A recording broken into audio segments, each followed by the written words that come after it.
사도신경으로 신앙 고백 드림으로 새벽예배 시작합니다. 전능하사 천지를 만드신 하나님 아버지를 내가 믿사오며 그 외아들 우리 주 예수 그리스도를 믿사오니 이는 성령으로 잉태하사 동정녀 마리아에게 나시고 본디오 빌라도에게 고난을 받으사 십자가에 못 박혀 죽으시고 장사한 지 사흘 만에 죽은 자 가운데서 다시 살아나시며 하늘에 오르사 전능하신 하나님 우편에 앉아 계시다가 저리로서 산자와 죽은 자를 심판하러 오시리라. 성령을 믿사오며 거룩한 공회와 성도가 서로 교통하는 것과 죄를 사하여 주시는 것과 몸이 다시 사는 것과 영원히 사는 것을 믿사옵나이다. 아멘. 이 아침에 우리에게 주시는 하나님의 말씀은 여호수아 9장 1절로 15절 말씀까지, 여호수아 9장 1절에서 15절 말씀까지 말씀 찾으셨으면 한 목소리로 같이 읽습니다.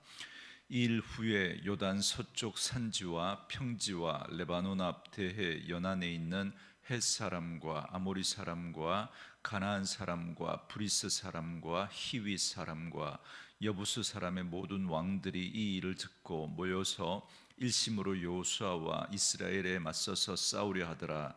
기브온 주민들이 여호수아가 여리고와 아이에 행한 일을 듣고 꾀를 내어 사신의 모양을 꾸미되 헤어진 전대와 헤어지고 찢어져서 기운 가죽 포도주 부대를 나귀에 싣고 그 발에는 낡아서 기운 신을 신고 낡은 옷을 입고 다 마르고 곰팡이가 난 떡을 준비하고 그들이 길갈 진영으로 가서 여호수아에게 이르러 그와 이스라엘 사람들에게 이르되 우리는 먼 나라에서 왔나이다. 이제 우리와 초약을 맺읍시다 하니 이스라엘 사람들이 히위 사람에게 이르되 너희가 우리 가운데에 거주하는 듯 하니 우리가 어떻게 너희와 초약을 맺을 수 있으랴 하나 그들이 여호수아에게 이르되 우리는 당신의 종들이니이다 하매 여호수아가 그들에게 묻되 너희는 누구며 어디서 왔느냐 하니 그들이 여호수아에게 대답하되 종들은 당신의 하나님 여호와의 이름으로 말미암아 심히 먼 나라에서 왔사오니 이는 우리가 그의 소문과 그가 애굽에서 행하신 모든 일을 들으며 또 그가 요단 동쪽에 있는 아모리 사람의 두 왕들 곧 헤스본 왕 시온과 아스다롯에 있는 바산 왕 옥에게 행하신 모든 일을 들었음이니이다. 그러므로 우리 장로들과 우리 나라의 모든 주민이 우리에게 말하여 이르되 너희는 여행할 양식을 손에 가지고 가서 그들을 만나서 그들에게 이르기를 우리는 당신들의 종들이니 이제 우리와 초약을 맺읍시다 하라 하였나이다. 우리의 이 떡은 우리가 당신들에게로 오려고 떠나던 날에 우리들의 집에서 아직도 뜨거운 것을 양식으로 가지고 왔으나 보소서 이제 말랐고 곰팡이가 났으며 또 우리가 포도주를 담은 이 가죽 부대도 새 것이었으나 찢어지게 되었으며 우리의 이 옷과 신도 여행이 매우 길었으므로 낡아졌나이다 한지라. 무리가 그들의 양식을 취하고는 어떻게 할지를 여호와께 묻지 아니하고 여호수아가 곧 그들과 화친하여 그들을 살리리라는 조약을 맺고 회중 족장들이 그들에게 맹세하였더라. 아멘. 오늘은 함께 읽으신 여호수아 9장 1절에서 15절 말씀을 중심으로 기브온과의 조약이라는 제목의 말씀으로 잠시 은혜를 나누겠습니다. 아이성 전투에 실패한 이스라엘 백성들은 아간의 범죄를 심판한 후에 다시 아이성을 공략해서 점령하게 됩니다. 이로써 이스라엘은 여리고와 아이성을 정복함으로써 가나안 땅의 중부 지역의 주요 교통로를 확보하게 됩니다. 이는 마치 한국 전쟁 당시에 인천 상륙 작전과도 같은 효과적인 작전이었습니다. 가나안 땅의 남과 북의 중간 허리를 자름으로써 가나안 족속들이 남과 북이 연합해서 이스라엘 백성들과 맞서지 못하도록 하는 아주 중요한 그런 지점이었습니다. 그래서 이제부터 가나안 정복은 남방 정복과 그리고 북방 정벌로 크게 나눌 수 있습니다. 오늘 본문부터는 이제 남방 정벌의 시작을 이야기하고 있습니다. 남방 정벌의 시작에 앞서서 가나안 남방 정벌 전쟁의 발단이 된 기브온과의 화친을 오늘 본문이 말해주고 있습니다. 1절과 2절에 보면 가나안 족속들이 힘을 합쳐 이스라엘 백성들과 맞서려는 그런 상황 가운데 있었다라는 걸 말해줍니다. 그러나 말씀드린 대로 이스라엘이 가나안 중부 지역을 점령했기 때문에 남과 북이 모두 힘을 합칠 수는 없는 그런 상황입니다. 그런 상황에서 가나안 족속의 입장에서는 배신자가 출현합니다. 이는 가나안 족속 중에 히위 족속에 해당하는 기브온 주민들입니다. 기브온 역시 가나안 중부에 해당하는 도시로서 이스라엘이 점령한 아이성과 아주 가까운 곳에 위치한 그런 성읍입니다. 그런데 3절에서 6절에 보면 그들은 꾀를 내어 이스라엘과 화친을 맺고자 시도합니다. 기브온은 지금 이스라엘과 아주 가까운 위치에 있는 성읍임에도 불구하고 그들은 헤어진 의복과 신발을 신고 낡은 전대와 포도주 주머니를 가지고 나타나서 마치 가나안 지역이 아닌 먼 지역에서 사는 족속인 것처럼 행세하면서 이스라엘과 화친을 맺고자 했습니다. 하나님은 이전에 이미 가나안 이외의 지역 사람들과는 화친을 맺을 수 있지만 가나안 족속은 진멸하라고 하나님께서 명령하셨습니다.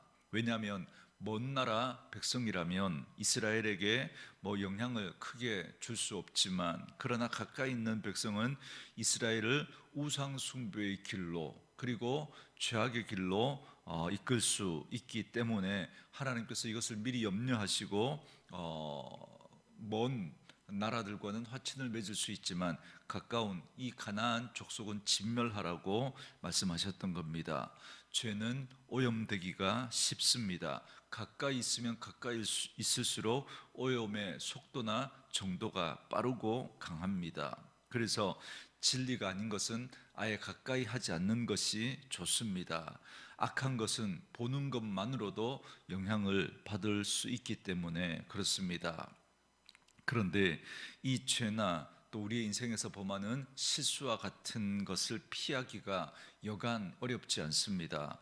오늘 기브온 족속이 이스라엘을 속이는 모습을 보면 잘 알 수 있습니다. 10절에 보면 그들은 최근에 있었던 여리고성 전투와 아이성 전투에 대한 이야기는 아예 언급도 하지 않습니다. 그리고 오래전에 있었던 아모리 족속의 헤스본 왕과 그리고 헤스본 왕 시온과 바산 왕 옥에 대한 그 이야기를 하면서 마치 최근에 있었던 일은 모르는 것처럼 언급조차 하지 않습니다. 그리고 12절에서는 마르고 곰팡이가 핀 떡을 보여주면서 처음 출발할 때는 따뜻했던 떡이었는데 이걸 이렇게 당신들에게 주려고 가져왔는데 이제는 이렇게 마르고 곰팡이가 피게 되었다라고 하면서 그럴듯한 거짓말을 합니다. 이런 속임수에 이스라엘은 꼼짝없이 당하고 맙니다. 기브온 족속이 가장하고 온 그 외모에 속았기 때문에 그렇습니다. 우리는 겉으로 보이는 모습에 쉽게 현혹이 될 수 있는 그런 존재들입니다. 그 속에 있는 악함을 우리가 꿰뚫어 볼 수 있는 그런 능력이 저희들에게는 부족합니다. 이스라엘은 그들의 행세에 속아 그 안에 있는 계략을 보지 못했습니다. 여러분, 우리 역시 마찬가지입니다. 사실 상대방이 나를 속이겠다고 작정하고 달려들면 여러분 그걸 간파해내기가 여간 쉬운 일이 아닙니다. 우리가 인생을 살다가 보면 이처럼 우리들을 속이기 위해서 오는 그런 세력들이 있습니다. 그렇다면 우리는 그들을 어떻게 알아보며 대적할 수 있겠습니까? 오늘 말씀에서는 이스라엘이 이렇게 넘어간 이유가 기브온 족속의 이 속임수도 있지만 이스라엘 백성들이 하나님 앞에 묻지 않았기 때문이다라고 말씀하고 있습니다. 14절에 보면 무리가 그들의 양식을 취하고는 어떻게 할지를 여호와께 묻지 아니하고라고 하면서 그들이 하나님 앞에 기도하지 않았음을 언급합니다. 여러분, 열 길 물속은 알아도 한 길 사람 속은 여러분 알 수가 없기 때문에 여러분 사람들의 그 속임수에 우리가 곧잘 당할 수밖에 없습니다. 그때 필요한 것이 바로 기도입니다. 여러 번에 걸친 전투에서도 그렇고 요수아와 이스라엘 백성들이 하나님 앞에 엎드릴 때마다 하나님 그들에게 반드시 말씀하셨습니다. 그런데 타민족과의 계약이라고 하는 이 중대한 그 사건을 앞에 두고도 그것도 첫 계약인데도 불구하고 이스라엘 백성들이 하나님 앞에 묻지 않았다라고 하는 여기에 문제가 있습니다. 그들은 하나님께 물어야 했고 물으면 하나님께서 그들에게 말씀해 주셨을 겁니다. 그런데 그들이 묻지 않았다라고 하는 여기에 문제가 있는 겁니다. 여러분, 우리의 인생도 마찬가지입니다. 매사에 기도해야 되지만 그러나 중요한 문제일수록 우리는 더더욱 하나님 앞에 기도해야 합니다. 그러므로 우리는 좀 더 기다리는 태도가 필요합니다. 여러분, 우리는 급히 앞서가지 않고 하나님의 인도하심을 기다릴 줄 아는 태도가 필요합니다. 여러분, 기도한다는 게 여러분 시간이 필요하지 않습니까? 당장에 우리는 급한 마음에 빨리 그 일을 성사하고 싶겠지만 그러나 그럼에도 불구하고 기도하면서 하나님 앞에 응답을 기다리는 그런 태도가 필요합니다. 여러분, 우리가 조급한 마음에 얼마나 많은 실수와 잘못을 저지릅니까? 일이 좀 늦더라도 하나님의 일이라면 반드시 되게 되어 있습니다. 빨리 결정하지 않아서 만약에 일이 성사되지 않았다면 여러분 그 일은 하나님의 뜻이 아닐 가능성이 높습니다. 그래서 우리는 기도하면서 기다릴 줄 아는 자세가 필요합니다. 그러면 하나님이 반드시 선한 길로 인도해 주실 줄 믿습니다. 여러분, 답이 뻔하다든지 확실하기 때문에 더 이상 기도할 필요가 없는 문제는 없습니다. 뻔하다고 믿다가 이스라엘이 기브온에게 당하지 않았습니까? 그러므로 모든 일에 대해서 하나님께 기도하셔야 합니다. 기도하면서 하나님께 그 문제의 정체에 대해서 깨닫게 해주시고 피할 길을 주실 겁니다. 기도하면 그렇게 하나님께서 깨닫게 해주시고 피할 길을 주실 겁니다. 적의 정체가 무엇이고 지금 내 마음에 무슨 문제가 있는지 깨닫게 될 것입니다. 그러면 우리는 유혹에 넘어지지 않을 수 있습니다. 그런데 우리가 죄에 빠지고 속기 쉬운 이유가 있습니다. 바로 욕심 때문에 그렇습니다. 기도한다고 하는데 여러분 욕심으로 또 기도하기 때문에 여러분 그 기도 속에 하나님의 음성을 듣지 못합니다. 우리는 욕심 때문에 되고 내 생각대로 내 욕심대로 내 방법대로 빨리 일이 되어지기를 바라면서 욕심으로 기도하면 기도하더라도 그 가운데 하나님의 음성을 듣지 못할 수가 있습니다. 그렇기 때문에 기도하면서 여러분 우리가 우리 자신을 돌아보고 하나님의 뜻을 구하면서 여러분 기도할 때 우리 속에 있는 그 마음이 어떠한 것인지를 깨닫게 해 주시는 겁니다. 야고보에서 욕심이 잉태한즉 죄를 낳고 죄가 장성한즉 사망을 낳는다라고 말씀하지 않습니까? 이스라엘 백성들은 기브온 주민의 정체를 분명히 알 수 있었습니다. 여러분 7절 말씀을 한번 자세히 보세요. 너희가 우리 가운데 거주하는 듯하니라고 그럽니다. 가나안 족속 중에 하나로 그렇게 눈치를 챘다는 겁니다. 그런데도 속은 이유가 욕심 때문입니다. 이어지는 8절 말씀에 보면 그들은 이스라엘의 종을 자처했습니다. 그들을 종으로 삼고자 하는 마음과 그리고 가나안 그 전쟁에서 동맹 세력을 얻을 수 있다라고 하는 그 마음이 컸기 때문에 그들이 그 히위 족속, 이 기브온 족속이 지금 거짓으로 지금 화친을 맺으려고 한 그 부분을 눈치챌 수 있었음에도 불구하고 눈치를 챘음에도 불구하고 그들은 그 욕심 때문에 눈이 멀어버렸던 거죠. 그래서 이스라엘은 기도하면서 신중하게 판단하지 않고 성급하게 그들과 계약을 맺었던 겁니다. 여러분, 우리가 죄에 빠지거나 속임수에 걸려 넘어지지 않는 방법은 아예 그 근처에 얼씬도 하지 않는 겁니다. 죄를 스스로 컨트롤할 수 있다고 생각하지 말아야 합니다. 죄와 가까이 있으면 가까이 있을수록 나는 물들 수밖에 없다라고 하는, 여러분, 그 생각을 꼭 가지셔야 합니다. 나는 괜찮아. 여러분, 그 자만이 우리를 넘어지게 합니다. 죄와는 아예 가까이 하지 않는 것이 좋습니다. 먹을 가까이 하는 자는 먹이 묻을 수밖에 없습니다. 그래서 견물생심이라고 하지 않습니까? 여러분, 보면 욕심이 생길 수밖에 없고 보면 죄의 유혹에 빠질 수밖에 없습니다. 그래서 뱀의 유혹을 받은 하와가 선악과를 보았을 때 뭐라고 말합니까? 먹음직도 하고 보암직도 했다, 그렇게 말하지 않습니까? 사도 요한은 이 세상의 죄악이 여러분 안목의 정욕을 통해서 온다라고 말하지 않습니까? 여러분, 자꾸 죄된 것들을 우리가 바라보면 여러분 욕심이 생기고 여러분 유혹에 넘어지게 되는 겁니다. 죄에 대한 욕심, 죄의 소원이 생기면 그것을 이기기가 매우 어렵습니다. 그러므로 죄는 곁눈질로도 보지 말아야 합니다. 악은 어떤 모양이라도 버리라고 말씀하신 것처럼 우리는 작은 죄라고 해도 단호하게 거부하고 멀리할 수 있어야 합니다. 그것이 바로 우리가 악한 세상에서 넘어지지 않고 하나님의 거룩한 백성으로 살아가는 비결입니다. 그러므로 모든 일에 항상 기도하며 인내하며 기다릴 줄 아는 그런 저와 여러분 될 수 있기를 바랍니다. 주의 뜻과 인도하심을 바라보며 기다리시는 오래 참음으로 유혹이 많은 이 세상 가운데서 죄를 이기며 더욱 거룩한 하나님의 백성으로 살아가는 그런 저와 여러분 되어줄 수 있기를 주의 이름으로 축원합니다. 주신 말씀 묵상하시면서 이 찬양 함께 들으시며 기도하는 시간 갖겠습니다.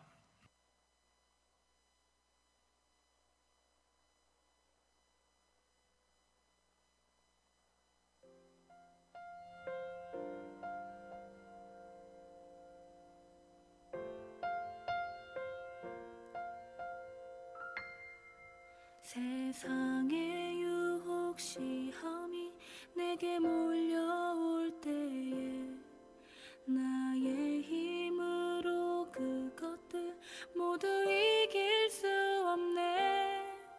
거대한 폭풍 가운데 위축된 나의 영혼 어찌할 바를 몰라 헤매이고 있을 때 주를 찬양, 손을 들고 찬양. 전쟁은 나에게 속한 것 아니니. 주를 찬양, 손을 들고 찬양. 전쟁은 하나님께 속한